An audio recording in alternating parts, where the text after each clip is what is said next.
الحمد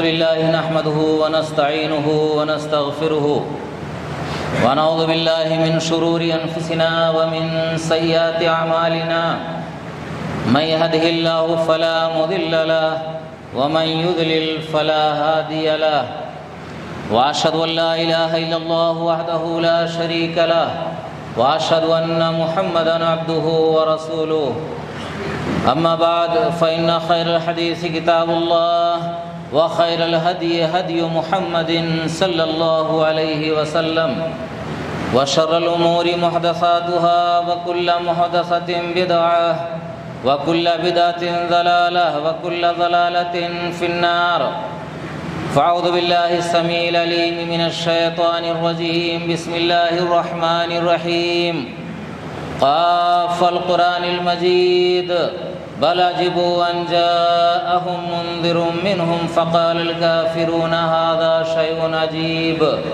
أإذا متنا وكنا ترابا ذلك رجع بعيد قد علمنا ما تنقص الأرض منهم وعندنا كتاب حفيظ بل كذبوا بالحق لما جاءهم فهم في أمر مريج أفلم ينظروا إلى السماء فوقهم كيف بنيناها وزيناها وما لها من فروج والأرض مددناها وألقينا فيها رواسي وأنبتنا فيها من كل زوج بهيج تبصرة وذكرى لكل عبد منيب ونزلنا من السماء ماء مباركا فأنبتنا به جنات وحب الحصيد والنخل باسقات لها طلع نضيد رزقا للعباد وأحيينا به بلدة ميتا كذلك الخروج كذبت قبلهم قوم نوح وأصحاب الرس وثمود وعاد وفرعون وإخوان لوط وأصحاب الأيكة وقوم تبع كل كذب الرسل فحق وعيد أفعينا بالخلق الأول بل هم في لبس من خلق جديد بارك الله لي ولكم في القرآن المجيد ونفعني وإياكم بالآيات والذكر الحكيم إنه تعالى جواد كريم ملك بر رؤوف رحيم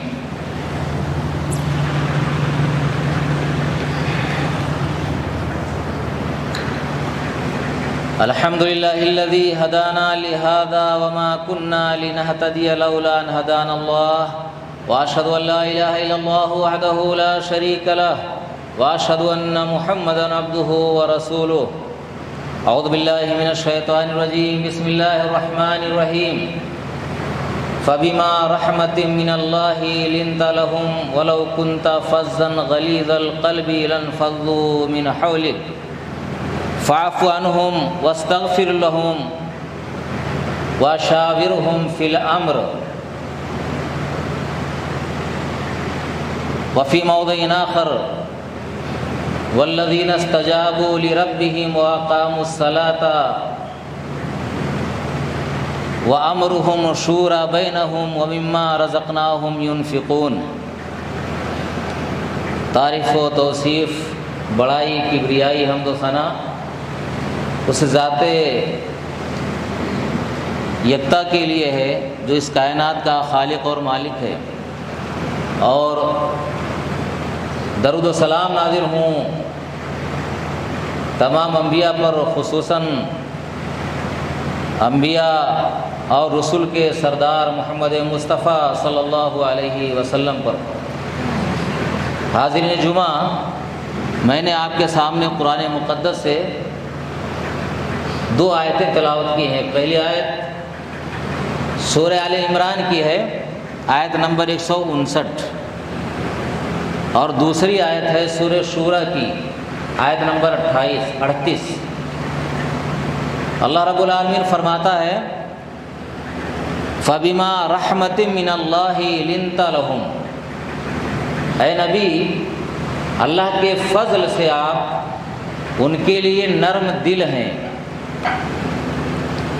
وَلَوْ كُنْتَ فَظًّا غَلِيظَ الْقَلْبِ لَانفَضُّوا مِنْ حَوْلِكَ، اگر آپ تند مزاج، سخت مزاج اور سخت دل ہوتے لانفضوا من حولک، تو یہ صحابہ کرام کی جو جماعت ہے یہ آپ سے چھٹ جاتی، بکھر جاتی، تتر بتر ہو جاتی۔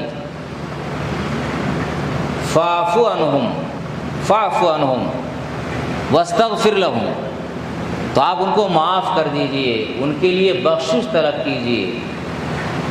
وشاورہم فی الامر، اور معاملات میں ان سے مشورہ کیجئے۔ فَإِذَا عَزَمْتَ فَتَوَكَّلْ عَلَى اللَّهِ، اور جب پختہ ارادہ تو کر لے تو اللہ پر بھروسہ کر۔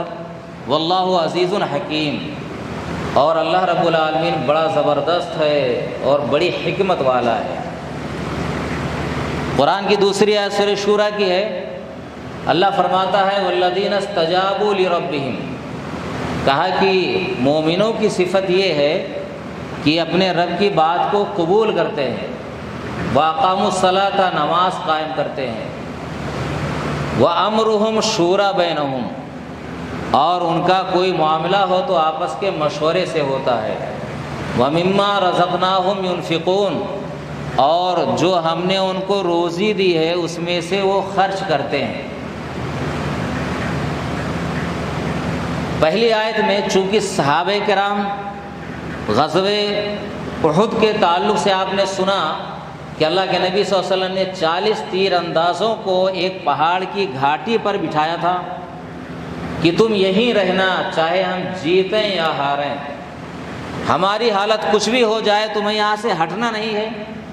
جب مسلمان پہلے ہی وہلے میں جیت گئے، مال غنیمت لوٹنے لگ گئے، تو جو صحابہ کرام وہاں تھے ان کی اکثریت اس جگہ سے ہٹ گئی اور وہ بھی مال غنیمت لوٹنے لگ گئی۔ تھوڑے سے لوگ رہ گئے تو خالد بن ولید رضی اللہ تعالیٰ عنہ ایک دستہ لے کر فوج کا وہ پیچھے سے آئے اور حملہ کر دیا۔ جو تیران انداز تھے ان کو قتل کر کے ڈال دیا، اور پھر جنگ کا نقشہ بدل گیا۔ مسلمانوں کو بہت نقصان اٹھانا پڑا، 70 صحابہ کرام شہید کیے گئے، اللہ کے نبی صلی اللہ علیہ وسلم کے دانت شہید ہوئے، آپ کے چہرے میں خود کی کڑیاں گھس گئیں، آپ کو بھی بہت زیادہ تکلیف اٹھانی پڑی۔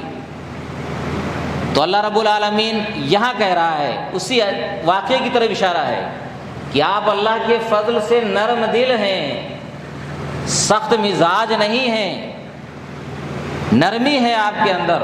سخت دل ہوتے تو یہ مسلمان جو ہیں یہ آپ سے چھٹ جاتے، یعنی اتنی بڑی غلطی انہوں نے کی اور اتنا نقصان اٹھانا پڑا مسلمانوں کو، لیکن یہ اللہ کا فضل ہے آپ کے لیے کہ اللہ نے آپ کا دل نرم بنایا ہے ان کے لیے، اور یہی وجہ ہے کہ یہ آپ کو چھوڑ کر بھاگتے نہیں ہیں۔ یہ اخلاق بتایا جا رہا ہے کہ دیکھیے اخلاق، اگر آدمی کے اندر نرمی پائی جاتی ہے تو لوگ اس کے پاس اٹھتے بیٹھتے ہیں۔ سخت دل ہو آدمی، کتنا ہی پیسے والا ہو یا اور کتنی خوبیاں ہوں، تو آدمی ایسوں کے پاس زیادہ دیر نہیں ٹکتا ہے، کام کرتا ہے اور بھاگتا ہے۔ لیکن صحابہ کرام کا ہوتا تھا کیا معاملہ کہ آپ کی مجلس سے اٹھنا گوارا نہیں کرتے تھے، بڑی محبت تھی آپ کو۔ تو اللہ کہتا ہے نا کہ اتنی بڑی غلطی ان سے ہو گئی تو ہو گئی، نقصان ہوا تو ہوا، آپ ان کو معاف کر دیجئے اور ان کے لیے اللہ سے بخشش طلب کیجئے۔ وَشَاوِرْهُمْ فِي الْأَمْرِ، اور معاملات میں ان سے مشورہ کیجئے، مشورہ، غلطی ہو گئی تو کیا مشورہ کیجئے۔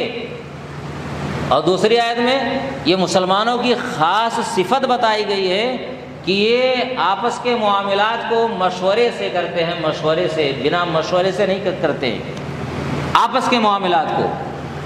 بھئی اگر ہمارا ذاتی معاملہ ہے، ذاتی ہے، تو ہمیں اختیار ہے، ہم چاہے کسی سے پوچھیں نہ پوچھیں، نقصان ہوگا تو اپنا ہوگا، فائدہ ہوگا تو اپنا ہوگا، گھاٹا ہوگا تو کوئی کہنے والا نہیں ہوگا، ہم ہی کو افسوس ہوگا، فائدہ ہوگا تب تو ہے ہی ہے۔ لیکن اس میں بھی صحابہ کرام کیا مشورہ کیا کرتے تھے، رسول سے مشورہ لیا کرتے تھے۔ صحابیہ کا واقعہ ہے نا کہ شادی کرنا ہوا تو 2 صحابہ کرام نے مشورہ دیا، 2 صحابہ کرام نے خطبہ نکاح کا پیغام دیا۔ وہ صحابیہ آئی کہ اللہ کے رسول مجھے 2 نے پیغام نکاح دیا ہے، ابو حضرت معاویہ رضی اللہ تعالیٰ عنہ نے اور ابو جہم نے دیا ہے کس سے شادی کروں، تو آپ نے دونوں کو ریجیکٹ کر دیا کہ نہیں دونوں سے مت کرو، تیسرے کا مشورہ دیا کس سے شادی کر لو، اور وہاں شادی انہوں نے کی، وہاں زندگی ان کی نبھی بڑھیا۔ تو دیکھیے ایک آدمی ہوتا ہے کوئی کام کرنا چاہتا ہے تو وہاں مشورہ کرتا ہے، اور مشورہ کس میں ہوتا ہے، جس کے بارے میں نہ کوئی صریح حکم کتاب و سنت میں نہ ہو، تدبیری معاملات میں، کاروبار کرنا ہے، شادی کرنا ہے، بھائی شادی تو ہے اسلام میں سنت ہے، شادی کرنا چاہیے، لیکن کس سے کریں یہ تھوڑے ہے قرآن میں حدیث میں۔ اب مشورہ کوئی کرے کہ بھائی کس سے میں شادی کروں، کسی سے آدمی مشورہ کرے کہ میں فلاں جگہ پیغام لے کر جا رہا ہوں، آپ کا کیا خیال ہے، آپ کو کچھ پتہ ہو تو بتاؤ، وہاں مشورہ اچھا دینا چاہیے، مشورہ کر سکتا ہے، کاروبار کرنا چاہیے وہاں مشورہ کرے۔ ایسے جنگ وغیرہ کے معاملات ہیں، مسلمانوں کا فلاح و بہبود کے کام ہیں، کیا کیا جائے جس سے مسلمانوں کا فائدہ ہو، یہاں مشورہ کیا جا سکتا ہے۔ تو جب دو یا دو سے زیادہ کے معاملات ہوں، کوئی بات ایسی ہو، وہاں آدمی کو مشورہ کرنے کا حکم ہے، نبی کو اللہ حکم دے رہا ہے، وَشَاوِرْهُمْ فِي الْأَمْرِ، حالانکہ دیکھیں نبی ہیں، مشورہ نہ کریں تو اللہ رب العالمین کی رہنمائی میں آپ چلنے والے ہیں، اللہ کی ذات دیکھ رہی ہے، جہاں غلط قدم اٹھا فرشتہ پہلے ہی آ جاتا ہے، دل میں ڈال دیتا ہے اللہ یہ کام نہیں کرنا ہے، غلط ہے، لیکن اللہ رب العالمین نبی کو حکم دے رہا ہے کہ مسلمانوں سے مشورہ کیجئے، نبی ہونے کے باوجود، یہ غلط نہیں ہو سکتا ہے لیکن مشورے کا حکم دے رہے کہ مشورہ کرنا ہے۔ اور دوسرے میں کہا مسلمان عام لوگوں کے لیے ہے، وَأَمْرُهُمْ شُورَى بَيْنَهُمْ، مسلمانوں کی پہچان یہ ہے کہ وہ ان کے معاملات آپس کے مشورے سے ہوتے ہیں۔ آئیے ہم دیکھیں لقد کان لکم فی رسول اللہ اسوۃ حسنہ، کہ مسلمانوں تمہارے لیے رسول کی زندگی اسوہ حسنہ ہے۔ بھائی آپ نے کسی بات کا حکم دیا ہے یا اللہ نے آپ کو حکم دیا تو سب سے پہلے خود عمل کیا ہے، ہمارے نبی نے عمل کیا ہے، مسلمانوں کے لیے عملی نمونہ پیش کیا ہے۔ ہم دیکھتے ہیں اسلام اور کفر کی پہلی جنگ بدر ہے، سب جانتے ہیں۔ جب جنگ بدر ہوئی اس سے پہلے جب کافر کسی حال میں نہیں مانے، 1000 کا لشکر جرار لے کر کے آ گئے، تو اللہ کے نبی صلی اللہ علیہ وسلم کے پاس جو فوج تھی مسلمانوں کی جو تیار ہوئے تھے قافلے کو روکنے کے لیے، قافلے کا مال لوٹنے کے لیے، ابو سفیان لے کر جا رہا تھا، 313 کی تعداد تھی یا 14 یا 17 مختلف روایات ہیں، بہرحال 313 مان لو۔ اللہ کے نبی صلی اللہ علیہ وسلم گئے، قافلہ بچ کر نکل گیا، لیکن مشرکین مکہ اڑ گئے کہ ہم بغیر جنگ کیے نہیں جائیں گے۔ جنگ بدر کی طرف، میدان بدر کی طرف انہوں نے کوچ شروع کر دیا کہ میدان بدر میں ٹھہرتے ہیں۔ اللہ کے نبی صلی اللہ علیہ وسلم 313 کی تعداد میں مسلمانوں کو لے کر کے پہنچے۔ وہاں جو بدر کا چشمہ تھا، کئی چشمے تھے میدان بدر میں، تو نبی صلی اللہ علیہ وسلم مسلمانوں کو لے کر کے عشاء کے قریب یا عشاء بعد یا عشاء کے وقت بدر کا جو پہلا چشمہ تھا جانے میں، جیسے جنگ میدان بدر میں جا رہے ہیں، جو پہلا چشمہ پڑا ہمارے نبی صلی اللہ علیہ وسلم نے وہاں پڑاؤ ڈال دیا فوج کو لے کر۔ تو ایک صحابی حباب بن منذر ایک صحابی ہیں، انہوں نے کہا کہ اللہ کے رسول یہ بتائیے کہ اللہ رب العالمین نے آپ کو یہاں ٹھہرنے کا حکم دیا ہے اس چشمے کے پاس، کہ ہم آگے پیچھے نہیں ہو سکتے ہیں؟ بڑے ماہر جنگجو تھے، وہ ہوشیار تھے، وہ فوج کو کیسے لڑانا ہے، کہاں ٹھہرنا چاہیے، ماہر آدمی تھے۔ کہا کس نے حکم دیا؟ اللہ نے حکم دیا کیا کہ ہمیں آگے بڑھنے کی گنجائش نہیں ہے، یا محض ایک جنگی حکمت عملی کی بنا پر آپ یہاں ٹھہرے ہیں؟ ہمارے نبی نے کہا کہ نہیں، میں محض جنگی حکمت عملی کی بنا پر۔ تو آپ نے کہا، اس صحابی نے کہا اللہ کے رسول یہ جگہ موزوں نہیں ہے، مناسب نہیں ہے، میرا مشورہ یہ ہے کہ مشرکین کے طرف ان کے جو سب سے قریب چشمہ پڑتا ہے اپنی فوج وہاں لے چلیے، ہم اس چشمے پر قابض ہوں گے جو مشرکین سے قریب ہے، اور پیچھے کے سارے چشمے ہم پاٹ دیں گے مٹی سے تاکہ پانی ختم ہو جائے، اور اپنے اس چشمے میں اور پانی اکٹھا کر کر کے حوض بنا لیں گے بڑھیا، ہم پیتے رہیں گے، سارے چشمے خشک ہو جائیں گے، مشرکین کو پانی نہیں ملے گا، ہم اس پر ہمارا قبضہ ہوگا، ہم پیتے رہیں گے، لڑائی کے وقت مشرکین پانی نہیں پائیں گے۔ دیکھیے آپ نے پسند کیا مشورے کو، فوج کو آدھی رات کو لے گئے وہاں، اور آخری چشمے پر وہاں قبضہ کیا، باقی سارے چشمے پاڑ دیے گئے۔ تو یہ دیکھیے ایک صحابی ہیں اور اللہ کے رسول ہیں، لیکن وہاں جب انہوں نے دیکھا کہ دیکھیے، تو اسی لیے ہمیں یہ تعلیم ملتی ہے اس میں، ان آیتوں میں، کہ ہمیں نا جو اب ظاہر سی بات ہے یہاں معاملہ تھا کیا، یہاں معاملہ تھا جنگ کا، اور یہ سب سے متعلق تھا، کسی نبی کا اکیلے معاملہ نہیں تھا محمد صلی اللہ علیہ وسلم کا، یہ سارے مسلمانوں کا تھا۔ تو دیکھیں مشورہ مسلمانوں سے ہو رہا ہے، مشورہ قبول کیا جا رہا ہے۔ اور اس سے پہلے جب جنگ کے لیے چلے تھے تو جانتے ہیں کہ جنگ سارے مسلمانوں کا، سب کا معاملہ تھا، سب پر بوجھ آنے والا تھا، سب کی جانیں جا سکتی تھی، سب شہید ہو سکتے تھے۔ تو آپ نے مشورہ کیا، جانے سے پہلے مشورہ کیا۔ مشورے میں کیا کہا کہ بھائی ہم جا رہے ہیں، کیا مشورہ ہے جنگ کے لیے؟ ابو بکر صدیق رضی اللہ تعالیٰ عنہ کھڑے ہوئے، جانتے ہیں کیا کہا؟ اچھی بات کہی، اللہ کے رسول نے ان کے حق میں کلمہ خیر کہا، وہ بیٹھ گئے۔ عمر کھڑے ہیں، انہوں نے بھی اچھی بات کی، ان کو بھی دعا دی، ان کے حق میں بھی اچھی بات آپ نے کہی، وہ بھی بیٹھ گئے۔ تو مقداد بن عمر رضی اللہ تعالیٰ عنہ کھڑے، اللہ کے رسول، اللہ نے جو آپ کو راہ دکھلائی ہے اس پر آپ رواں دوا رہیے، ہم آپ کے ساتھ ہیں، ہم آپ کے ساتھ رہیں گے، بخدا ہم وہ بات آپ سے نہیں کہیں گے۔ بھائی جنگ کا معاملہ ہے نا، صحابہ کرام سے مشورہ ہو رہا، ورنہ نبی تھے وہ چاہتے تھے کہ اللہ کا حکم ہے، بھائی یہ میرا حکم ہے، چلو جنگ کے لیے، مارے جائیں چاہے زندہ واپس آئیں، لیکن چلنا ہے۔ لیکن مشورہ لے رہے ہیں، دیکھیں مشورہ لے رہے ہیں، ہے نا۔ تو انہوں نے کہا بخدا ہم وہ بات نہیں کہیں گے جیسے بنی اسرائیل نے موسیٰ سے کہا تھا، اذهب انت وربک فقاتلا انا ہاہنا قاعدون، کہ موسیٰ تم اور تمہارا رب جاؤ لڑو، ہم تو یہاں بیٹھے ہیں۔ کہا ہم وہ بات نہیں کہیں گے، ہم آپ سے یہ کہیں گے، اور یہ کہتے ہیں کہ اے نبی آپ چلیے، آپ کا رب چلیں، دونوں لڑیں، ہم بھی آپ کے ساتھ لڑیں گے۔ اور کہا اس ذات کی قسم جس نے آپ کو حق کے ساتھ مبعوث کیا ہے، اگر آپ ہمیں برق غماد، ایک بہت دور کا راستہ تھا، بہت دور کی جگہ تھی، کہا وہاں تک لے کر چلیں گے تو راستے میں ہم لڑتے بھیڑتے وہاں تک چلیں گے آپ کے ساتھ، آپ کا ساتھ نہیں چھوڑیں گے۔ تو آپ نے ان کی تعریف کی، ان کے حق میں کلمہ خیر کہا، دعا کی، بیٹھ گئے۔ لیکن پھر بھی آپ کیا کہتے ہیں کہ لوگوں مجھے مشورہ دو، لوگوں مجھے مشورہ دو۔ یہ تینوں سردار جو کھڑے ہوئے، ابو بکر، عمر اور یہ مقداد بن عمر، یہ تینوں مہاجرین میں سے تھے، مکہ سے آئے ہوئے تھے۔ یہ تینوں جو کمانڈر کھڑے ہوئے تو یہ مہاجرین میں سے تھے۔ مہاجرین کی تعداد کم تھی، 82 83 یا 86 88 ایسے تعداد آتی ہے، مہاجرین کی تعداد تھی۔ آپ کا اشارہ کن کی طرف تھا؟ انصار کی طرف۔ انصار کی تعداد زیادہ تھی اور جنگ کا زیادہ بار انہی پر پڑنے والا تھا۔ تو ان سے آپ نے کہا کہ لوگوں مجھے مشورہ، نام نہیں لے رہے ہیں، لوگوں مجھے مشورہ دو۔ اور آپ کا اشارہ کس کی طرف تھا؟ انصار کی طرف تھا۔ تو سعد بن معاذ رضی اللہ تعالیٰ عنہ جو انصار کے سردار تھے، کمانڈر تھے، علمبردار تھے، وہ سمجھ گئے اور وہ کھڑے ہوئے کہ اللہ کے رسول غالباً آپ کا اشارہ ہماری طرف ہے۔ کہا کہ ہاں۔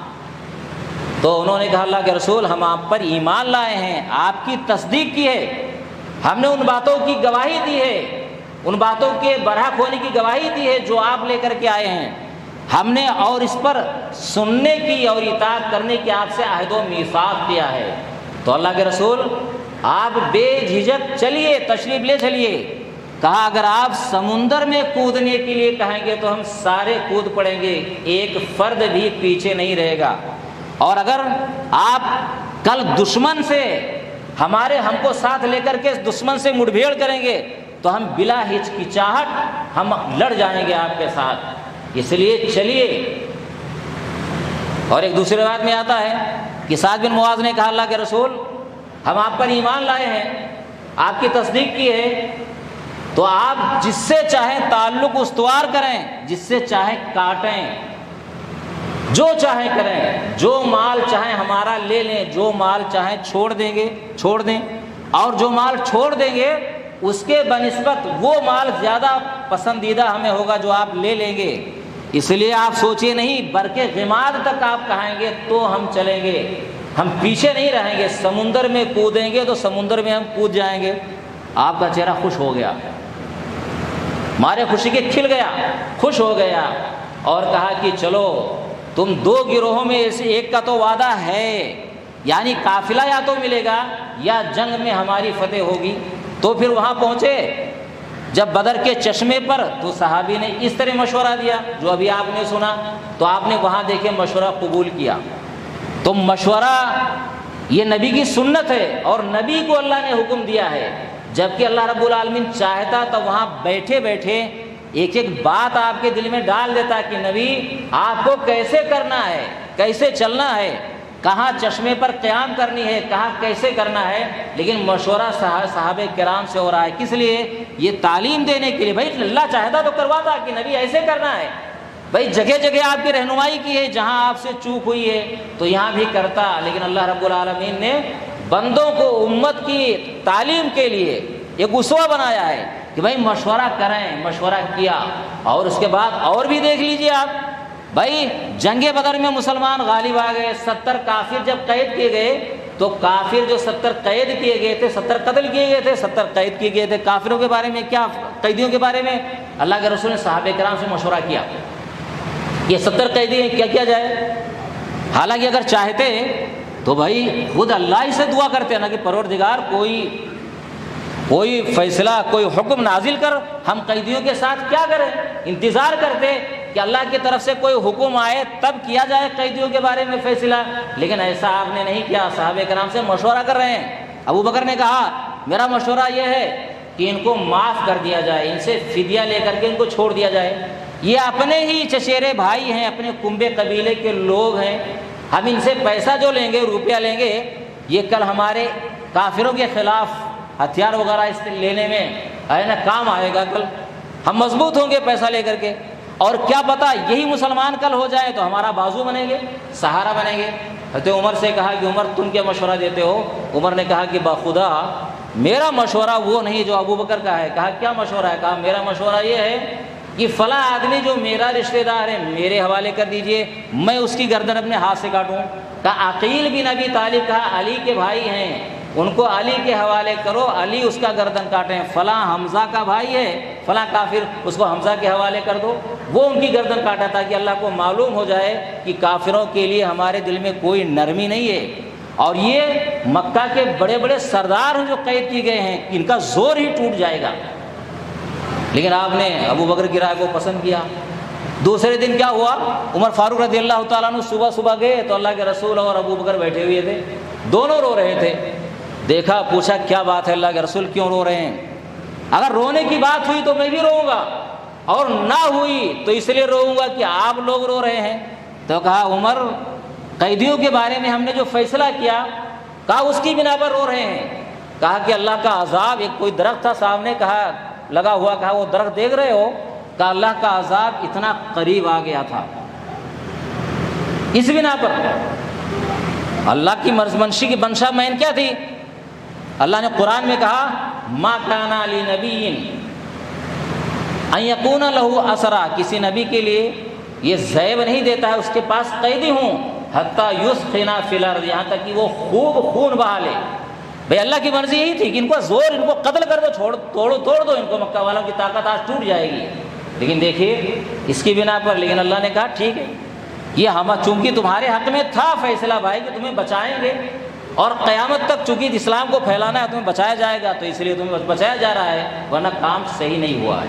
لیکن بہرحال یہ قرآن میں آیت نازل ہوئی فَإِمَّا فِدَانٍ فَإِمَّا مَنًّا بَعْدُ او فدان، یعنی اب اس کے بعد چاہے قیدی بناؤ چاہے فدیہ لے کر چھوڑ دو، تو یہ حکم نازل ہوا۔ بہرحال تو دیکھیے اللہ کے نبی صلی اللہ علیہ وسلم مشورہ کر رہے ہیں صحابہ کرام سے، تو کوئی معاملہ مسلمانوں کا ہو چاہے کوئی چیز ہو، اگر ایک سے دو یا زیادہ ہو گئی تو ظاہر سی بات ہے کہ اب مشورے میں سب کو شامل کرنا چاہیے۔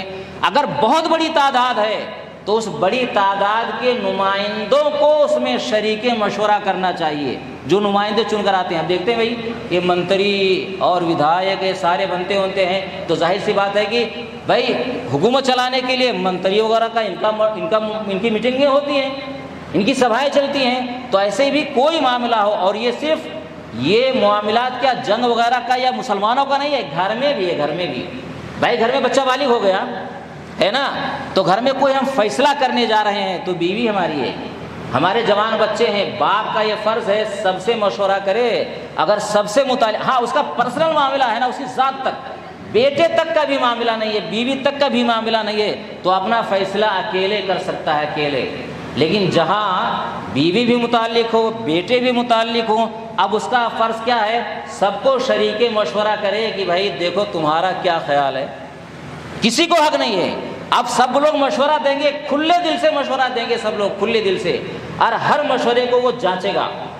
ہاں جو امیر ہوگا نا، فیصلے کا حق اسی کو ہے کہ وہ کس پر عمل کرے۔ ہمارے نبی کو مختلف رائے لوگوں نے دی، اور بھی بہت سارے واقعات ہیں اللہ کے رسول کے، لیکن وقت کم ہے اس لیے مختصر۔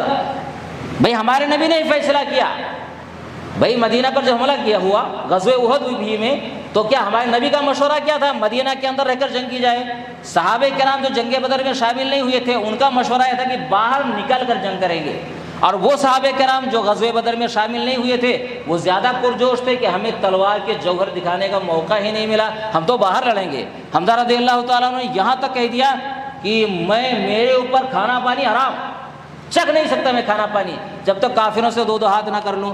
اللہ کے نبی صاحب مجبور ہو گئے ان کے مشورے کے آگے، اور وہاں گئے، یہ بات میں نقصان اٹھانا پڑا، تو چونکہ نبی ہے، نبی نے جو مشورہ دیا مشورہ وہ اچھا ہوگا، ظاہر سی بات ہے۔ آپ چاہتے تھے مدینہ کی گلیوں میں جنگ ہو، نکڑوں پر گلی کوچیں گے، نکڑوں مسلمان تلوار سے لڑیں گے، چھتوں پر سے عورتیں اور بچے کیا پتھر برسائیں گے، اینٹ برسائیں گے، لیکن نہیں مانے تو اللہ کے رسول تشریف لے گئے۔ تو کھلے دل سے سب کو مشورہ دینے کا حق ہے، لیکن مشورے کو جانچا جائے گا، اچھا مشورے کی خرابی خوبی کو بتایا جائے تاکہ ہر پہلو کھل کر سامنے آ جائے کہ کس مشورے میں کتنا فائدہ ہے یا نقصان ہے، کون سا مشورہ زیادہ اچھا ہے جس میں سب کا فائدہ ہے۔ تو یہ گھر کا ہی مطلب صرف معاملات کا نہیں ہے، گھر کا بھی معاملہ ہے، اور گھر اسی لیے بکھر جاتے ہیں، ہم مشورہ نہیں کرتے۔ بھائی بچہ والے ہو گیا، جوان ہو گیا، فیصلہ کرنے کی اہلیت ہے تو وہ مشورہ دے، اور فیصلہ کرنے کے لیے نا مشورہ کس سے لیا جائے گا؟ جو صاحب صلاحیت ہوں، ہر آدمی سے مشورہ نہیں ہوگا بھائی، جو عقل مند ہیں، اس معاملے میں ماہر ہیں، وہ مشورہ دے سکتے ہیں، مشورہ ان سے کرنا چاہیے۔ تو یہ سارا معاملہ ہے۔ اب اس کو آپ ہے نا، یہ گھر کا معاملہ ہو گیا، گاؤں کا معاملہ ہے، مسجد مدرسے کو بھی لے لو بھائی، مسجد مدرسے کے ہم ذمہ دار ہیں، تو یہ ذمہ داری بنتی ہے نا، جتنے ممبر ہیں، جتنے ذمہ داران ہیں، ہر آدمی کو شریک مشورہ کیا جائے، چھوٹا کام ہو چاہے بڑا کام ہو، اور کھل کر بولنے کی اس کو وہ دی جائے، اپنے ذاتی ہے نا فیصلے کو سب کے اوپر تھوپا نہ جائے، سب کے فیصلے پر غور کیا جائے۔ بھائی مشورہ دے رہا ہے، ذمہ دار ہے، کس میں مدرسے کا زیادہ فائدہ ہے، مسجد کا فائدہ کس میں زیادہ ہے، کس میں نقصان کم ہے، اور ہر پہلو سے اس پر غور کیا جائے، تو سب کے مشورے کو دیکھا جائے اور پھر بعد میں اس کو نافذ کیا جائے۔ اور یہ نہیں دیکھا جائے گا کہ بھائی کس کا مشورہ۔ یہ صلح حدیبیہ کا واقعہ ہے کہ جب اللہ کے رسول کے صلح حدیبیہ ہوئی تو اس میں ایک مشورہ ایک دفعہ کیا تھی اس میں کہ مسلمانوں میں سے کوئی آدمی بھاگ کر کافروں کے پاس جائے گا تو کافر واپس نہیں کریں گے، لیکن کوئی مسلمان بھاگ کر کے نا وہاں سے کافروں سے نکل کر آئے مسلمانوں کے پاس مسلمان ہو کر، تو مسلمان واپس کر دیں گے۔ ظاہر سی بات ہے، یہ تو بہت عجیب بات تھی، کوئی مسلمان ہو جائے اور بھاگ کر کے آئے کافروں کے ظلم سے بچنے کے لیے تو مسلمان واپس کر دیں گے۔ تو مسلمانوں کو بہت گرا گزرا، کچھ دفعات ایسی تھی نا کہ بہت دب کر صلح کی گئی تھی، بظاہر مسلمان اس پر ناراض تھے اور کہا اس سال یہ عمرہ نہیں کریں گے، خانہ کعبہ کا یہ زیارت نہیں کریں گے، چلے جائیں اگلے سال آئیں گے۔ مسلمان بہت افسوس میں تھے، 1400 صحابہ کرام تھے اور بہت افسوس تھا ان کو، یہ کیا ہوگا ہے نا۔ تو اللہ کے رسول نے معاہدہ لکھا لیا، صلح ہو گئی، آپ کہہ رہے لوگوں قربانی کرو، بال مڈاؤ، کوئی مسلمان مارے غم کے کوئی مسلمان عمل نہیں کر رہا ہے، سب بیٹھے ہیں چپ چاپ، آپ پریشان ہیں۔ 3 مرتبہ کہا لیکن کوئی صحابی نہیں اٹھا کہ قربانی کرے اپنے جانور کی۔ خیمے میں گئے، ام سلمہ رضی اللہ تعالیٰ عنہا تھی، کہا اللہ کے ان کو واقعہ بتایا تو کہا کہ اللہ کے رسول آپ کیا چاہتے ہیں، آپ چاہتے ہیں کہ مسلمان ذبح کرے؟ کہا کہ ہاں۔ تو کہا کہ آپ جائیے نا، کسی سے کچھ نہ کہیے، کہا اپنے جانور کی قربانی کیجیے اور اپنا بال مڈائیے۔ دیکھیے عورت مشورہ دے رہی ہے، عورت، اور کس میں مشورہ؟ گھر کا ہی مشورہ نہیں ہے، یہ کتنا بڑا مشورہ ہے، سارے مسلمانوں سے متعلق ہے، بہت اہم مشورہ ہے۔ دیکھیے عورت مشورہ دے رہی ہے۔ اللہ کے رسول گئے اور جانور کو قربان کیا، سر مڈائے، صحابہ کرام نے دیکھا نا تو سارے کھڑے ہو گئے، سب اپنے اپنے جانوروں کو قربان کرنے لگے۔ مشورہ نا، مشورے سے فائدہ ہے۔ مشورے کے بارے میں کہا جاتا ہے نا کہ مشورہ کرنے سے آدمی شرمندگی سے بچتا ہے۔ ارے فائدہ ہوا تو بہت اچھی بات ہے، مشورہ اگر نہیں کیا فائدہ ہوا تو ٹھیک، اور نہیں ہوا تو کیا کہتے ہیں، یہ تو نے فیصلہ کیا تھا نا، تو نے کسی کی سنی نہیں، تو اپنی چلاتا ہے، تو لے بھوگ بھائی، یہ نقصان ہو رہا ہے۔ اور سارے شریک مشورہ ہوں، ایک سب نے مشورہ دیا ہے، یہاں فیصلہ ہوا کہ یہ کام کرنا، اب چاہے گھاٹا ہو چاہے فائدہ ہو، کوئی کسی کو ملامت نہیں کر سکتا، بھائی سارے مشورے میں شریک تھے۔ تو میرے بھائیوں، مشورے کو اہمیت دو۔ مشورہ یہ اسلام کا بہت اہم حکم ہے، ہر چیز میں، سب چیزوں میں لے لو اس کو۔ اپنی بات ہے تو ٹھیک ہے، نہیں تو سب چیزوں میں مشورہ کیجئے۔ گھر کے مسائل ہیں نا، بچے بڑے بڑے ہو گئے ہیں، مشورہ کیجئے، گھر اسی لیے بکھرتا ہے۔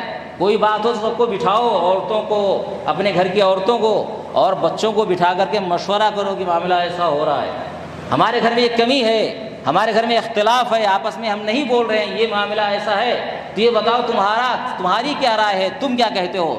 بھائی بچوں کا مشورہ سنو نا سب کا، جو سمجھ میں آئے پھر اس کے بعد فیصلہ کرو۔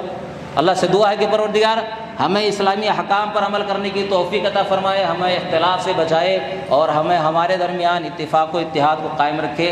آمین وآخر دعوانا الحمدللہ رب العالمین۔ ان اللہ وملائکتہ یصلون علی النبی یا ایھا الذین آمنوا صلوا علیہ وسلموا تسلیما۔ اللهم صل علی محمد وعلی آل محمد کما صلیت علی ابراہیم وعلی آل ابراہیم انک حمید مجید۔ اللهم بارک علی محمد وعلی آل محمد کما بارکت علی ابراہیم وعلی آل ابراہیم انک حمید مجید۔ ان اللہ یأمرکم بالعدل والإحسان وإیتاء ذی القربى وینہی عن الفحشاء والمنکر والبغی یعظکم لعلکم تذکرون۔ اذکروا اللہ یذکرکم وادعوہ یستجب لکم ولذکر اللہ تعالی اعلی واجل واتم واہم واکبر۔